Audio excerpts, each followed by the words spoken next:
बहुत बहुत स्वागत है आप सभी का आपके अपने YouTube channel Shukla study point में। मैं शिवम शुक्ला आप सभी दोस्तों का हार्दिक स्वागत करता हूं।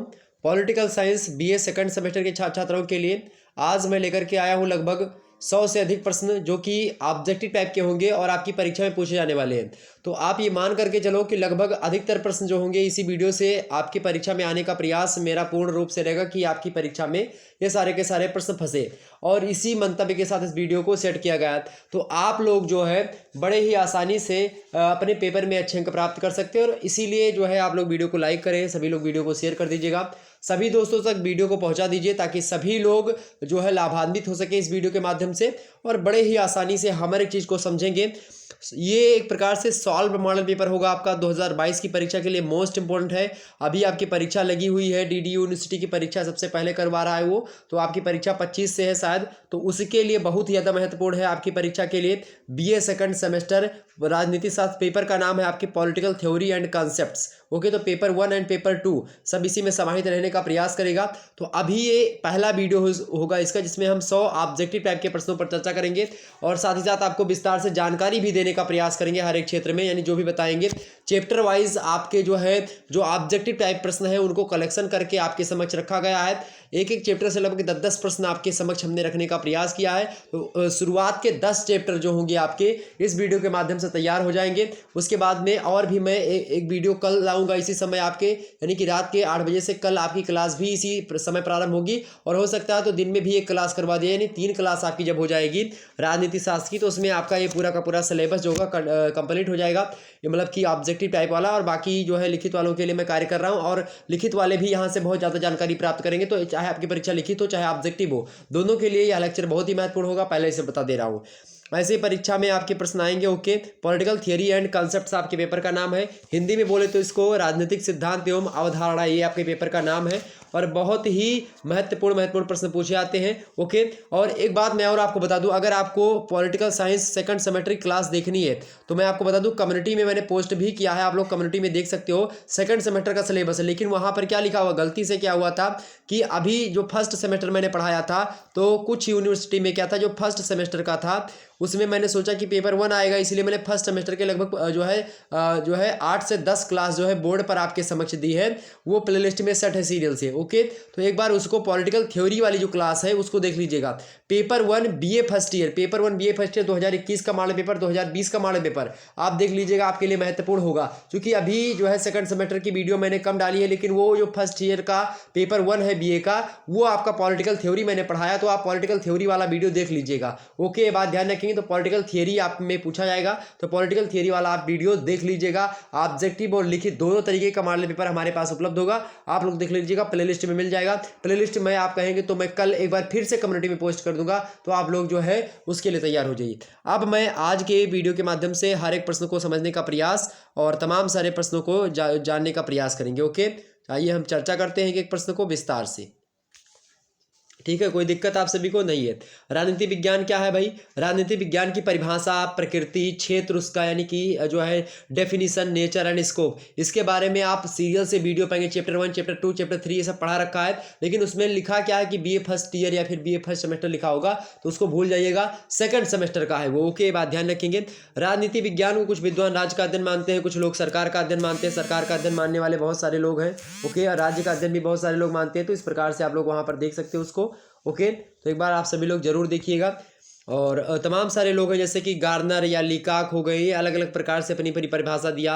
और इसी के अलावा आप देखेंगे डॉक्टर जकारिया, ये सब अपने हिसाब से बलंडसली ने परिभाषा दी कि राजनीति विज्ञान वह विज्ञान है जिसका संबंध राज्य से है, और जो यह समझने का प्रयत्न करता है कि राज्य के जो आधारभूत तत्व हैं वो आखिरकार कौन कौन से एलिमेंट हैं, यानी कौन कौन से आधारभूत तत्व हैं जो कि किसको निर्धारण करने में, राज्य के निर्धारण करने में सहायता प्रदान करते हैं, उसका आवश्यक स्वरूप क्या है, जो तत्व हैं, और उसकी किन किन विधि, मतलब किन किन रूपों में या किन विविध रूपों में हम अभिव्यक्ति होती है उनकी, तो उसके बारे में, या फिर उसका विकास कैसे होता है, जो कि राज्य के आधारभूत तत्व कौन कौन से हैं राज्य के आधारभूत तत्व। एक तो राज्य हो गया, यानी कि भूभाग हो गया, निश्चित भूभाग होना चाहिए राज्य का। इसके अलावा आप देखेंगे सरकार भी होनी चाहिए, जनता भी होनी चाहिए पर्टिकुलर, और वहाँ पर एक प्रकार से बात किया तो प्रशासन भी होना चाहिए। तो इस प्रकार से आप देखेंगे 3-4 तत्व होते हैं राज्य के मुख्य रूप से। ठीक है, तो इस प्रकार से होता है। अलग अलग विद्वान अलग अलग परिभाषा कहते हैं। लीकाक कहते हैं कि राजनीति विज्ञान सरकार से संबंधित विद्या है। ठीक इसी प्रकार से अन्य अन्य विद्वान अलग अलग तरीके से बोलते हैं। और काटिलिन महोदय कहते हैं कि राजनीति विज्ञान नियंत्रक एवं नियंत्रित के व्यापक संबंधों का अध्ययन है। इसी प्रकार से अलग अलग विद्वान अपनी अलग अलग परिभाषा देते हैं। इसको लेकर के विस्तार से मैंने बता रखा है, बोर्ड पर आसानी से हमने समझाया है। एक बार वीडियो को जरूर देखिएगा, बहुत ही महत्वपूर्ण वीडियो है। ओके, ये बात ध्यान रखोगे। एग्जाम से मैं आपसे कभी कभी पूछ सकता है। देखिए, कुछ ओरली बातें मैं बताता रहूँगा, इससे पहले कुछ ओरली बातें आपकी रहेंगी, तो इससे आप लोगों को जो है कोई डाउट नहीं रहेगा।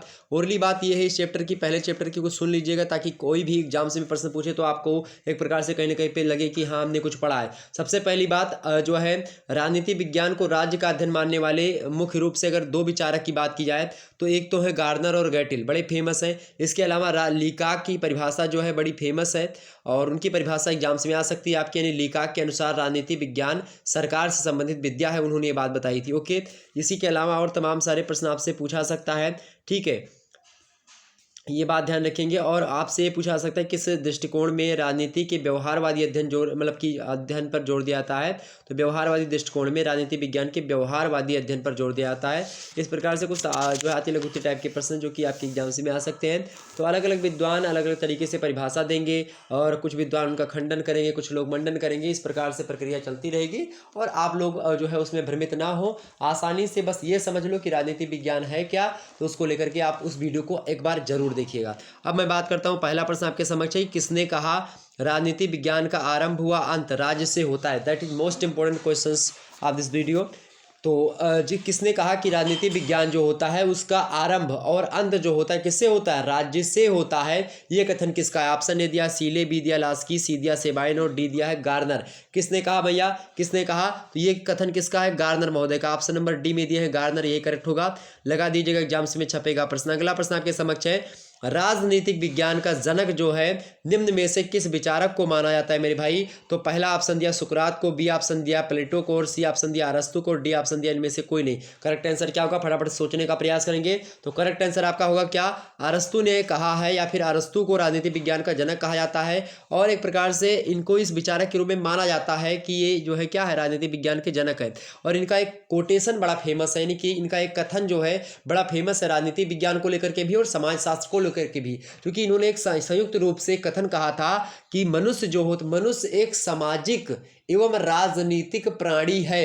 ये कथन बड़ा फेमस है किसका? अरस्तु का। तो जब हम सोशियोलॉजी पढ़ते हैं तो हम उसमें ये आपको बताते हैं कि मनुष्य एक सामाजिक प्राणी है, यानी कि man is a social animal. ये कथन किसका है? तो ये कथन है अरिस्टोटल का, यानी कि अरस्तु का। वही बात की जाए, अगर जो है मनुष्य एक सामाजिक प्राणी जो है होने के साथ साथ राजनीतिक प्राणी है, या ऐसे बोले कि मनुष्य एक राजनीतिक प्राणी, कथन किसका है? तो अरस्तु महोदय का है, अरिस्टोटल का है। और ये बात ध्यान रखेंगे, यानी man is a political animal जो है किसने कहा? Who says? आपसे पूछ सकता है, तो किसने कहा भाई? अरिस्टोटल ने कहा। ओके, ये बात ध्यान रखेंगे। तो ऑप्शन नंबर इसका सी करेक्ट होगा। जनक भी कहे जाते हैं, बात आप ध्यान रखिएगा। अगला प्रश्न आपके समक्ष है, तीसरा नंबर, राजनीति का अर्थ है किसको, क्या, कब और कैसे प्राप्त होता है। ये कथन है, ये कथन किसका है? रॉबर्ट डहल का है, या फिर जो है हैरल्ड लासबेल का है, या डेविड ईस्टन का है, या फिर माइकल क्रेजियर का है? किसका है? फटाफट से एक बार बताने का प्रयास करेंगे सभी लोग। चलिए फटाफट से बताने का प्रयास करेंगे, क्या होगा भाई? चलिए एक बार सभी लोग कमेंट करेंगे, इसका करेक्ट आंसर क्या होगा तीसरे का, कि राजनीति का अर्थ किसके, मतलब कि राजनीति का अर्थ है किसको, क्या, कब और कैसे प्राप्त हुआ। किसको क्या प्राप्त हुआ, कब प्राप्त हुआ और कैसे प्राप्त हुआ, ये कथन किसका है? फटाफट से बताने का प्रयास करें। तो किसने कहा भैया? हैरल्ड लासबेल महोदय का कथन है। ऑप्शन नंबर इसका बी करेक्ट होगा। सभी लोग एक प्रकार से करेक्ट आंसर देने का प्रयास करें। ओके, अगर नहीं दे पा रहे हैं तो एक बार जो है प्रश्न को 2-3 बार अपने अंदर मनन करें, हमारे साथ चिंतन करें।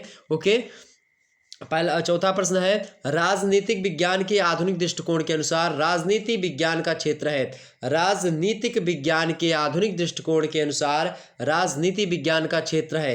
ऑप्शन ए राज्य का अध्ययन, ऑप्शन बी शक्ति संबंधों का अध्ययन, ऑप्शन सी राज्य के आदर्श स्वरूप का अध्ययन, या ऑप्शन डी सरकार का अध्ययन। तो राजनीति विज्ञान के आधुनिक दृष्टिकोण के अनुसार, चूंकि विद्वान ने तो बहुत माना, कुछ विद्वान राज्य का अध्ययन मानते, कुछ शक्ति का संबंधों का अध्ययन, कुछ राज्य के आदर्श स्वरूप का अध्ययन, और कुछ सरकार का अध्ययन के रूप में मानते, कुछ राज्य और सरकार दोनों के रूप में मानते हैं। अब प्रश्न ये है कि आधुनिक दृष्टिकोण के अनुसार राजनीति विज्ञान का क्षेत्र क्या है, फटाफट से बताने का प्रयास करें। क्या ये प्रश्न आप सही कर सकते हो? चलिए, ऑप्शन नंबर इसका कौन सा करेक्ट होगा? शक्ति संबंधों का अध्ययन। जो अब निकल के आ रही परिभाषा क्या है? राजनीति विज्ञान शक्ति संबंधों का अध्ययन करता है। ऑप्शन नंबर इसका बी करेक्ट होगा। तो राजनीति विज्ञान के आधुनिक दृष्टिकोण के अनुसार राजनीति विज्ञान का क्षेत्र क्या है? शक्ति संबंधों का अध्ययन। अगला प्रश्न है 5वां नंबर, देखिएगा 5वां नंबर प्रश्न है कि किस विचारक के अनुसार राजनीति विज्ञान सरकार व जो है राज्य दोनों का अध्ययन है? करेक्ट आंसर क्या होगा? किस विचारक के अनुसार राजनीति विज्ञान राज्य व सरकार दोनों का अध्ययन है? पाल जेनेट ने कहा क्या, लीकाग ने कहा या सीले ने कहा या गार्डनर ने कहा? करेक्ट आंसर क्या होगा मेरे प्यारे दोस्तों? 5वें का। फटाफट से बताने का प्रयास करें। एक बार सभी लोग वीडियो को लाइक और शेयर करें। जितने भी लोग देख रहे हो सभी लोग दबा करके वीडियो को लाइक करेंगे। सभी दोस्तों के पास अपने शेयर कर दिए, 10-10 व्यक्तियों के पास प्रत्येक व्यक्ति शेयर करेगा, ताकि जो है आपका शुक्ला स्टडी पॉइंट आपके ही साथ आपको अच्छा अंक दिलवाने में बहुत मदद कर सके आपकी। और आप लोगों का सहयोग और प्यार इसी प्रकार से बना रही मैं कामना करता हूं, और इसी प्रकार से आपकी परीक्षा में सारे के सारे प्रश्न फंसते रहेंगे। चलिए, 5वां प्रश्न आपके समक्ष क्या है भाई? 5वां प्रश्न है कि किस विचारक के अनुसार राजनीति विज्ञान राज्य व सरकार दोनों का अध्ययन है? फटाफट से बताने का प्रयास करें। किसने कहा ऐसा? पाल जेनेट। बिल्कुल करेक्ट आंसर पाल जेनेट। ऑप्शन नंबर इसका ए करेक्ट होगा। अगला प्रश्न देखिएगा, 6वां नंबर प्रश्न आपके समक्ष है कि किस विचारक के अनुसार राजनीति विज्ञान सरकार का अध्ययन है? बताइए, ऐसे प्रश्न आएंगे एग्जाम्स में। किस विचारक के अनुसार राजनीति विज्ञान सरकार का अध्ययन है? लास्की, लीकाक, गैरिस या गार्डनर? करेक्ट आंसर क्या होगा? फटाफट से बताने का ए बी सी डी क्या होगा? किस विचारक के अनुसार राजनीति विज्ञान सरकार का अध्ययन है? रट लीजिए कि एक प्रश्नों को भाई, रट लीजिए एकदम से, ध्यान से देखिएगा, 2-3 बार वीडियो को देख लीजिएगा। 6वें करेक्ट आंसर क्या होगा? फटाफट से बताने करें। बिल्कुल लीकाक का कथन है। लीकाक राजनीति विज्ञान को सरकार का अध्ययन मानते हैं। ऑप्शन नंबर इसका बी करेक्ट होगा। नेक्स्ट प्रश्न आपके समक्ष 7वां नंबर प्रश्न है कि किस विचारक ने राजनीति विज्ञान को एक विज्ञान नहीं माना? जी हाँ, बिल्कुल नहीं माना। करेक्ट आंसर क्या होगा? बहुत ही महत्वपूर्ण प्रश्न है। किस विचारक ने राजनीति विज्ञान को एक विज्ञान नहीं माना, यानी कि पॉलिटिकल साइंस को साइंस नहीं कहा? किस विद्वान ने?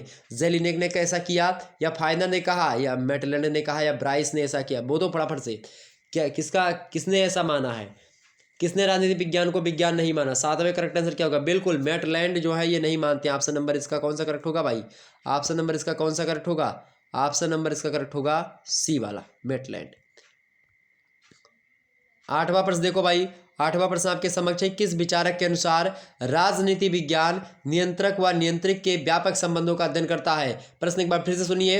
प्रश्न है कि किस विचारक के अनुसार राजनीति विज्ञान नियंत्रक व नियंत्रित के व्यापक संबंधों का अध्ययन है? मोस्ट इंपोर्टेंट प्रश्न। Catlin, option A, B option Gardner, C option अरस्तु, D option Seeley. Correct answer क्या होगा 8वें का? बिल्कुल करेक्ट आंसर क्या होगा भाई? कैटलिन महोदय का विचार। किसका है? कैटलिन का। ऑप्शन नंबर इसका ए करेक्ट होगा। अगला प्रश्न आपके समझ 9वां नंबर प्रश्न देखिएगा, चैप्टर 1 से, किसने राजनीति को मूल्यों का सत्तात्मक आवंटन माना है? प्रश्न नंबर 9, किसने राजनीति को मूल्यों का सत्तात्मक आवंटन माना है? करेक्ट आंसर क्या होगा? लासबेल ने, आमंड ने, या प्लेटो ने, या डेविड ईस्टन ने? करेक्ट आंसर क्या होगा इसका? फटाफट से बताने का प्रयास करिए। 9वें का करेक्ट आंसर आपका क्या होगा? बिल्कुल डेविड ईस्टन। राजनीति को मूल्यों का सत्तात्मक आवंटन मानते हैं ये कौन? David Easton. Option number D में दिए हैं। अगला प्रश्न देखिएगा, 10वां नंबर प्रश्न आपके समक्ष है कि राज्य की उत्पत्ति जीवन के लिए हुई है, पर यह अच्छे जीवन के लिए उसका अस्तित्व बना हुआ है, यह कथन किस दार्शनिक का है? प्रश्न एक बार फिर से सुनिए। कथन कि राज्य की उत्पत्ति जीवन के लिए हुई है, या जीवन के लिए हुई, पर यह अच्छे जीवन के लिए उसका अस्तित्व बना हुआ है, यह कथन किस दार्शनिक का है? तो किसका भैया? अरिस्टोटल का है, अरस्तु का है। ऑप्शन नंबर इसका बी करेक्ट होगा। इस प्रकार से आपने चैप्टर 1 के 10 प्रश्नों को समझा, जो कि मोस्ट इंपोर्टेंट है। चैप्टर 2 की बात की, चैप्टर 2 का क्या नाम है? चैप्टर 2 का आपके नाम है राजनीतिक विज्ञान की अध्ययन पद्धति। चैप्टर 1 का नाम है आपके राजनीति विज्ञान की परिभाषा, अर्थ, और उसके बाद में उसकी प्रकृति और उसका विषय क्षेत्र। ये आप पेपर जो है चैप्टर 1 के अंतर्गत पढ़ते हैं। ओके, वहीं आप राजनीतिक विज्ञान की कुछ अध्ययन पद्धतियाँ होती है, जैसे कि आगमनात्मक पद्धति, या फिर आगमनात्मक पद्धति को ही हम इंडिकेटिव जो है मेथड कहते हैं, यानी कि जो है व्याप्ति मूलक पद्धति बोलते हैं।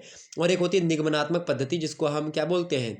डेडुकेटिव जो है मेथड बोलते हैं। तो इस प्रकार से अब जो है अध्ययन पद्धतियों में कई सारी पद्धति होती है, जैसे कि एक होती है पर्यवेक्षणात्मक पद्धति। इसी प्रकार से तमाम सारे एक होती है आपकी ऐतिहासिक पद्धति, एक होती है तुलनात्मक पद्धति, एक होती है प्रयोगात्मक पद्धति, एक होती है दार्शनिक पद्धति। ये सब पद्धतियाँ होती हैं।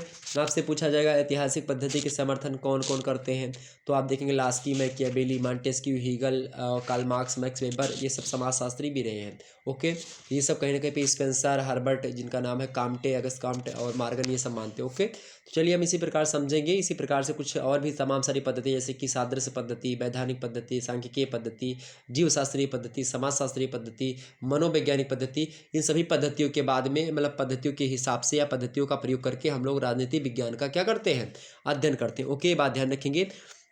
दार्शनिक पद्धति के माध्यम से आदर्श राज का प्रतिपादन किसने किया था भाई, तो प्लेटो ने किया था। किस पुस्तक में, तो उनकी एक पुस्तक है रिपब्लिक। प्लेटो की पुस्तक का नाम क्या है, रिपब्लिक। तो आपसे भी प्रश्न बन सकता है कि रिपब्लिक पुस्तक के लेखक कौन है, तो प्लेटो है। ये बात ध्यान रखेंगे। ओके, अरस्तु ने किस पद्धति का अनुसरण किया था, तो आगमनात्मक जो पद्धति है उसका अनुसरण अरस्तु करते हैं। व्यवहारवादी अध्ययन पद्धति के समर्थकों की बात की है तो उसमें डेविड स्टन और लासबेल का नाम आता है।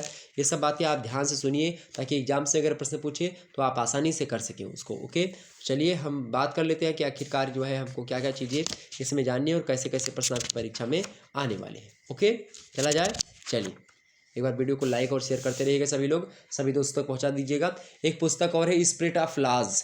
स्पिरिट ऑफ लॉज एक पुस्तक है, बड़ी फेमस पुस्तक है। तो इस पुस्तक के लेखक कौन है, कभी कोई पूछ सकता है। तो मॉन्टेस्क्यू को आप लोग शायद जानते हो, नाम सुना होगा। तो मॉन्टेस्क्यू के द्वारा रचित है पुस्तक, यानी लिखी गई स्पिरिट ऑफ लॉज। ओके, ये बात ध्यान रखेंगे। अच्छा, हर्बर्ट स्पेंसर किस अध्ययन पद्धति के समर्थक थे भाई।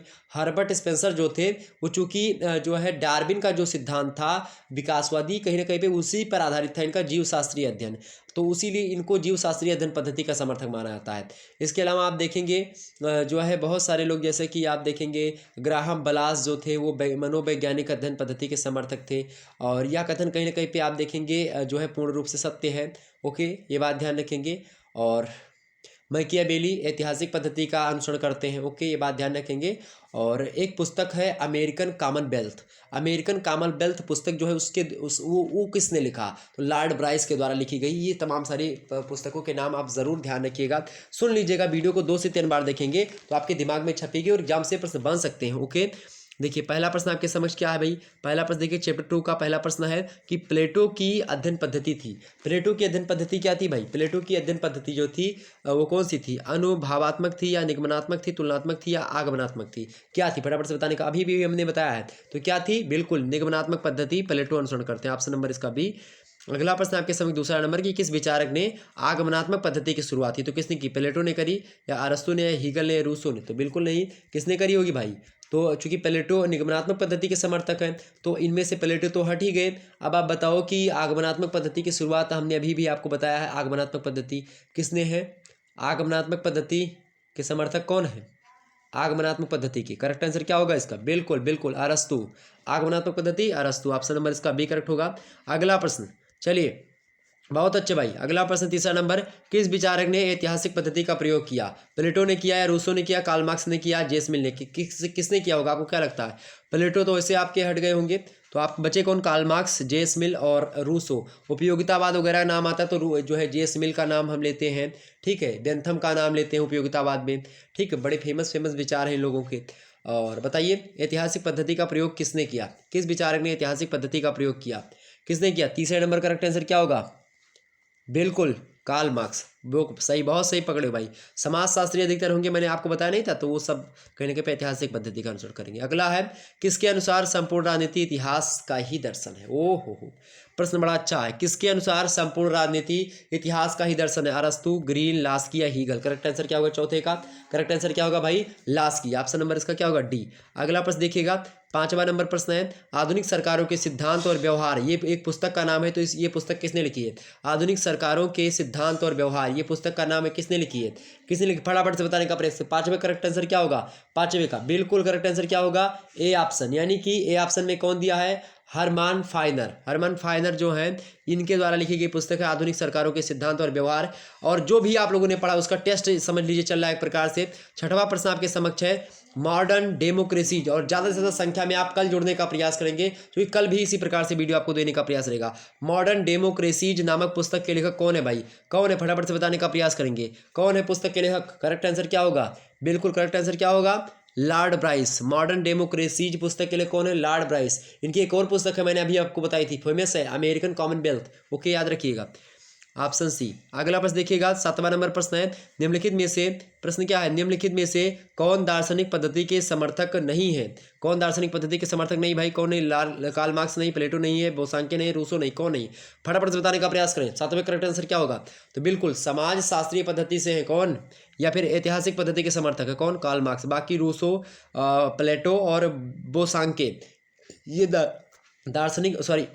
दार्शनिक पद्धति के समर्थक हैं, और कार्ल मार्क्स जो है ये नहीं है। ओके, अगला प्रश्न देखिएगा, 8वां नंबर प्रश्न आपके समक्ष है, किस विचारक ने राजनीति विज्ञान के अध्ययन के लिए मनोवैज्ञानिक पद्धति का प्रयोग किया? दैट इज मोस्ट इंपोर्टेंट प्रश्न, बताने का प्रयास करें। किस विचारक ने राजनीति विज्ञान के अध्ययन के लिए मनोवैज्ञानिक पद्धति का प्रयोग किया? सर हेनरी मैन ने, ग्राहम बलास ने, ग्रीन ने या हीगल ने? करेक्ट आंसर क्या होगा? बिल्कुल ऑप्शन नंबर इसका भी, ग्राहम बलास। ओके, अगला प्रश्न आपके समक्ष 9वां नंबर प्रश्न देखिएगा, राजनीति विज्ञान की जीव शास्त्रीय पद्धति का प्रयोग किसने किया? अभी भी मैंने आपको बताया किसने किया भाई, तो किसने किया? Herbert Spencer. जी हाँ बिल्कुल, हर्बर्ट स्पेंसर, क्योंकि ये जीववादी सिद्धांत यानी सावयवी सिद्धांत, समाज का जो सावयवी सिद्धांत है वो भी इन्होंने ही दिया, हर्बर्ट स्पेंसर ने, और इसी खासकर जीव शास्त्रीय पद्धति पर ही आधारित है वो। अगला प्रश्न देखेंगे तो इसी प्रकार से इनकी पद्धति यही है। अगला प्रश्न है, थॉमस मूर की एक पुस्तक है, बड़ी फेमस पुस्तक है, यूटोपिया। यूटोपिया कहीं कहीं पर आपको लिखा हुआ मिलेगा, या फिर कहीं कहीं पर यहाँ पर ऊपर जो है ये वाला मिलेगा, ठीक है, लिखा हुआ यूटोपिया। तो ये बताइए कि जो थॉमस मूर की पुस्तक है यूटोपिया या यूटोपिया, उसका संबंध किस अध्ययन पद्धति से? वैज्ञानिक अध्ययन पद्धति से, या तुलनात्मक पद्धति से, या दार्शनिक पद्धति से, या फिर ऐतिहासिक पद्धति से? करेक्ट आंसर क्या होगा? बिल्कुल, तो ये इसका संबंध जो है यूटोपिया जो पुस्तक है थॉमस मूर की, ये दार्शनिक पद्धति पर आधारित है। ओके, ऑप्शन नंबर इसका डी करेक्ट होगा 10वें का। तो इस प्रकार से आप लोगों ने समझा विस्तार से। तीसरे चैप्टर का आपके क्या नाम है?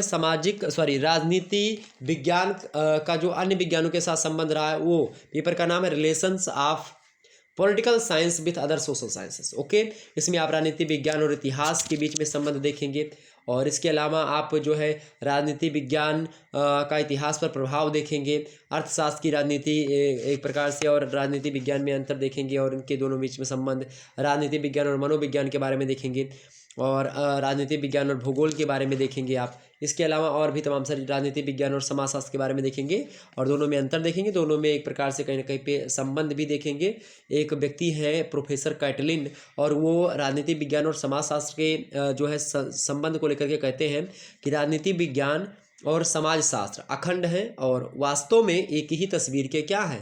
पहलू हैं, यानी कि एक ही सिक्के के दो पहलू हैं। और जब भी आपको ना पता हो दो जो है चीज़ों की तुलना करनी हो, दो सामाजिक विज्ञानों की जब भी आप तुलना कर रहे हो, तो ये कथन जरूर फेमस होता है, और ये कथन यानी कि एक ही सिक्के के दो पहलू हैं। और बिल्कुल होते हैं यार, बिना राजनीति के समाज नहीं चलेगा, समाज की राजनीति एक प्रकार से नहीं चल पाएगी। तो इस प्रकार से दोनों कहीं ना कहीं पे एक सिक्के के दो पहलू, इस प्रकार से आप बता सकते हो, बिल्कुल कोई दिक्कत नहीं।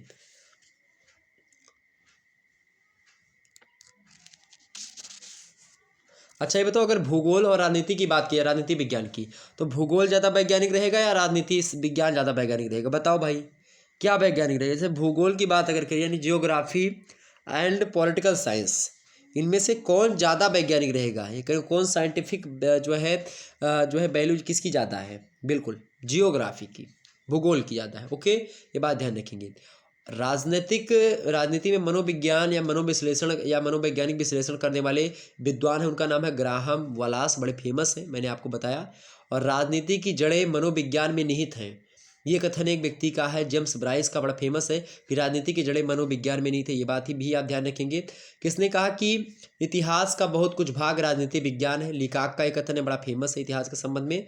अगस्त काम्टे का संबंध अर्थशास्त्र विषय से है या नहीं है? बताइए, अगर आपसे ऐसा कथन दे सही गलत को लेकर के, तो क्या बताएंगे? तो अर्थशास्त्र से संबंध बिल्कुल भी नहीं है अगस्त काम्टे का। ओके, जो है समाजशास्त्र से है, पॉलिटिकल साइंस से है। ओके, ये बात ध्यान रखेंगे। और एक पुस्तक है कौटिल्य की, क्या है? अर्थशास्त्र, वो फेमस एग्जाम्स में आ सकती है। पहला प्रश्न देखिएगा, पहला प्रश्न आपके समझ दिया हुआ है भाई, तीसरा चैप्टर के अंतर्गत पहला प्रश्न है कि किसने कहा राजनीति विज्ञान के बिना, किसने कहा कि राजनीति विज्ञान के बिना इतिहास का कोई फल नहीं है? इतिहास के बिना राजनीति विज्ञान का कोई मूल नहीं है।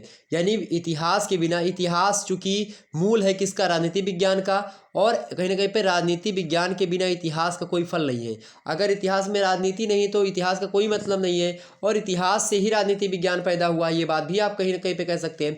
तो एक प्रकार से ये कथन है कि राजनीति विज्ञान के बिना इतिहास का कोई फल नहीं है, और इतिहास के बिना राजनीति विज्ञान का कोई मूल नहीं है। यह कथन किसका? सीले का है, गार्नर का, प्लेटो का है, अरस्तु का। करेक्ट आंसर क्या होगा इसका? फटाफट से बताने का प्रयास करें। उसका करेक्ट आंसर क्या होगा? तो बिल्कुल सीले का कथन किसका है? सीले महोदय का कथन है। ऑप्शन नंबर ए करेक्ट होगा। ओके, ये बात ध्यान रखेंगे, क्योंकि आप जब भी इतिहास पढ़ते हो ना बीए में, तो आप ऐसे उत्तर भारत का राजनीतिक इतिहास, दक्षिण भारत का राजनीतिक इतिहास, ना कि आप उसके सामाजिक इतिहास या इन सभी के इतिहास के बारे में पढ़ते हैं ना। आप किसके बारे में पढ़ते हो? आप राजनीतिक इतिहास के बारे में पढ़ते हो। इसीलिए पता चलता है कि इतिहास में जो राजनीति है कहीं ना कहीं पे वो महत्वपूर्ण भूमिका निभा रही है ना, तभी तो हम लोग उसको पढ़ रहे हैं इतिहास में, नहीं तो काहे के लिए पढ़ते ना भैया, ना पढ़ते ना। बिल्कुल। तो चलो आगे बढ़ी भाई, चलो आगे बढ़ा जाए। फिर दूसरा प्रश्न देखो भाई, सभी लोग फटाफट से एक बार वीडियो को लाइक और शेयर करते रहिएगा। सभी लोग अपने दोस्तों को बता दीजिए शुक्ला पॉइंट पर तैयारी जमक क्यों हो रही है, और भी सब्जेक्ट की आपकी तैयारी होगी। ओके, और सब्जेक्ट जो भी हो आप कमेंट सेक्शन में लिखने का प्रयास करें।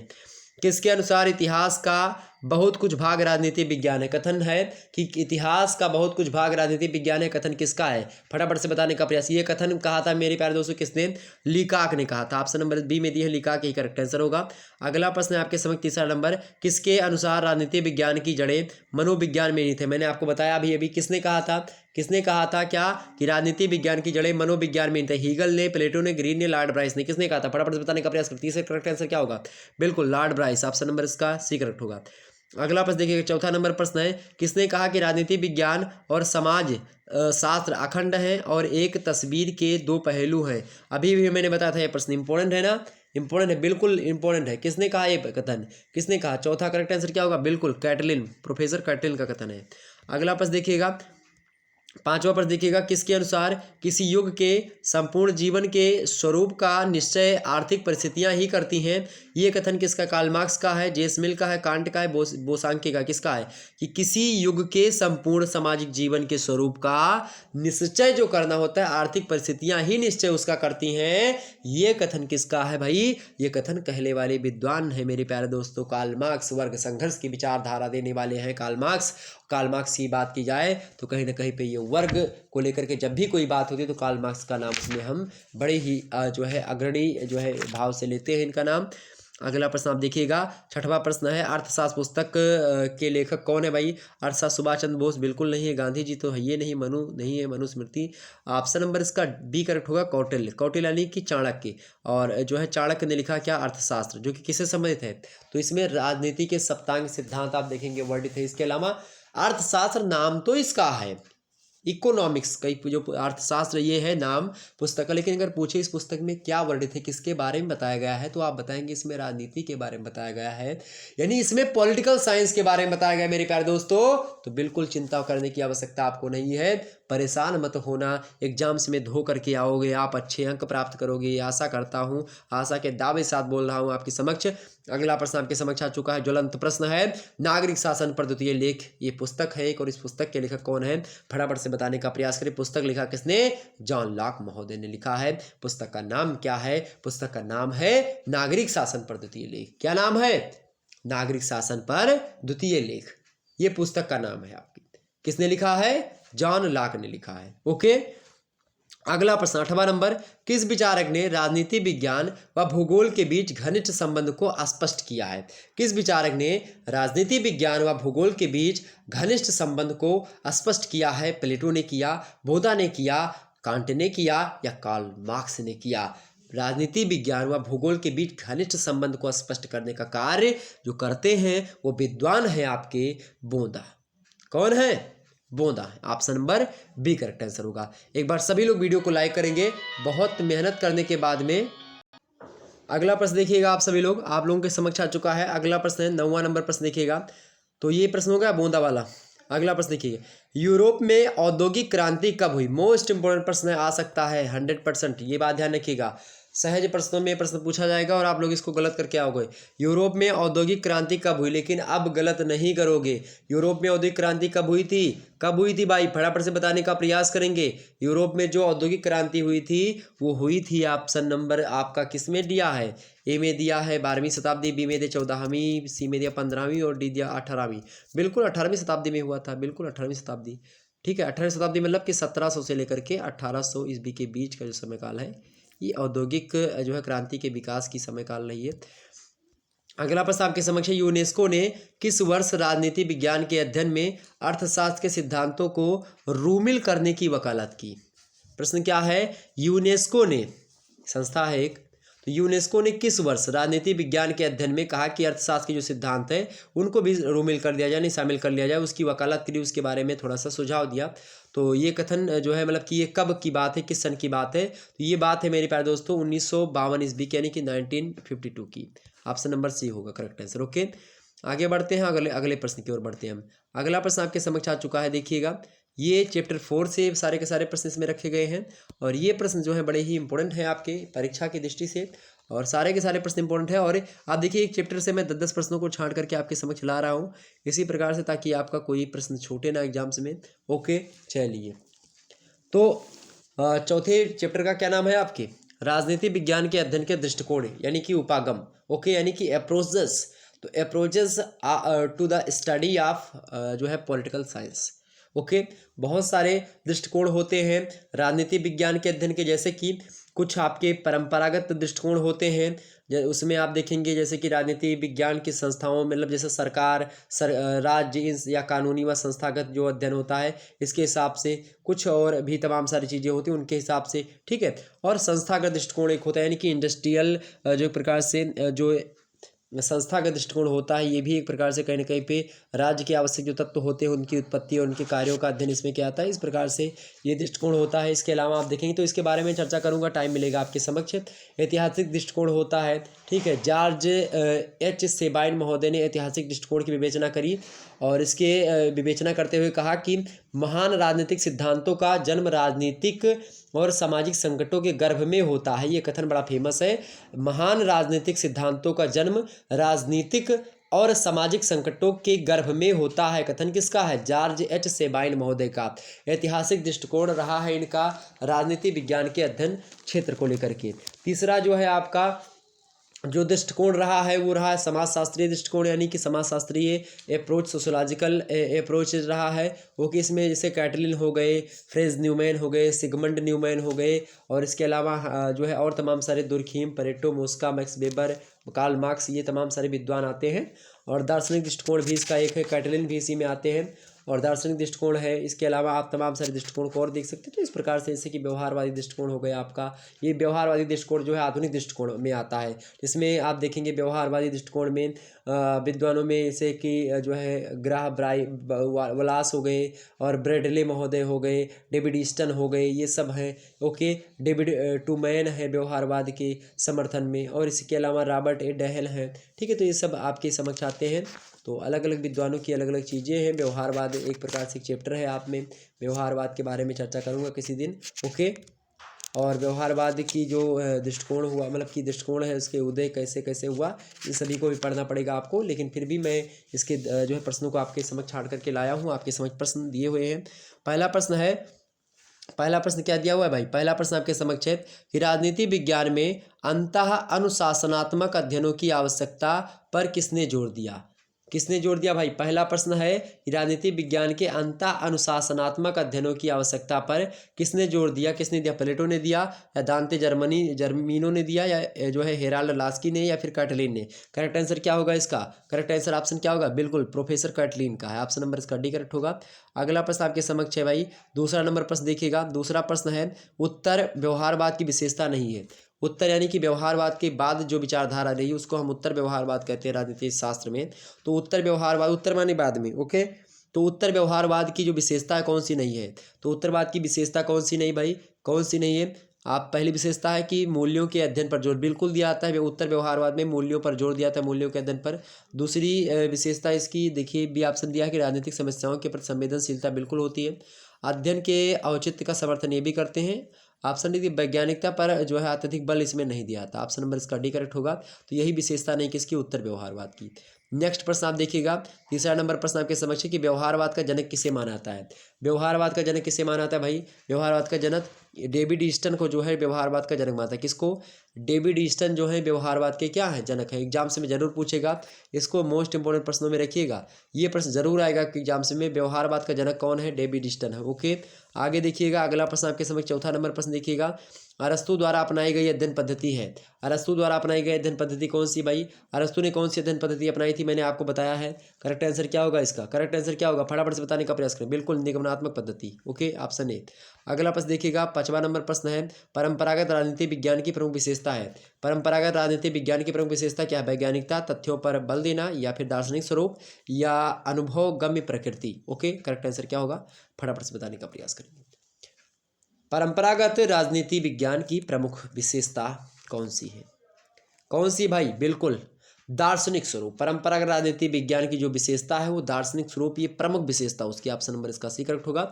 इसके अलावा और भी प्रश्न आपसे पूछा सकता है, जैसे कि अगर पूछे कि राजनीति विज्ञान का आधुनिक उपागम कौन सा है, कानूनी उपागम है, या व्यवहारवादी उपागम है, या दार्शनिक उपागम है, या फिर ऐतिहासिक उपागम है, तो राजनीति विज्ञान का जो आधुनिक उपागम है वो जानते हैं क्या है? क्या है आधुनिक उपागम, क्या है भाई? तो ये जो व्यवहारवादी उपागम है ना, या व्यवहारवादी जो अप्रोचेस है, वो जो अप्रोच है वो राजनीति विज्ञान का आधुनिक अप्रोच है। ओके, ये बात ध्यान रखेंगे।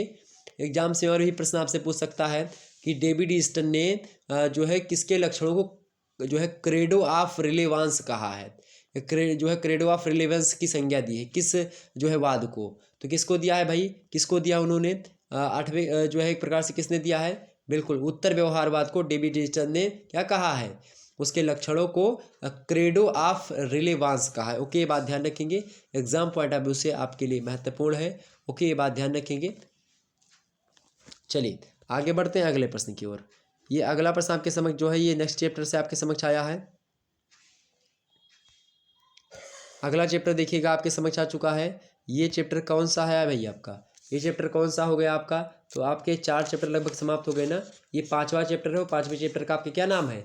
5वें चैप्टर का नाम है राज्य, परिभाषा और तत्व। क्या नाम है? राज्य, परिभाषा और तत्व। इसमें हम राज्य के बारे में देखेंगे, राज्य की परिभाषा को देखेंगे। वैसे मैकाइबर ने एक जो है स्थान पर कहा है कि यह आश्चर्य की बात है कि राज्य जैसे अस्पष्ट शब्द की परिभाषाएं विद्वानों ने तमाम प्रकार की दी हैं, विभिन्न प्रकार की दी हैं। चूँकि राज्य की परिभाषा देना इतना सरल भी नहीं है, लेकिन फिर भी जो है कहीं ना कहीं पे इसमें मतभेद तमाम सारे विद्वानों में होता है। जैसे अरस्तु इसकी अलग परिभाषा देते हैं, सिसरो अलग कहते हैं, बलंटसली कहते हैं कि किसी निश्चित भूप्रदेश में राजनीतिक दृष्टि से संगठित व्यक्तियों को राज्य कहा जाता है, जबकि वुडरो विल्सन कहते हैं कि राज्य एक निश्चित प्रदेश के अंतर्गत नियम या विधि के द्वारा संगठित लोगों का क्या होता है? एक समाज होता है, उसी को हम राज्य कहते हैं।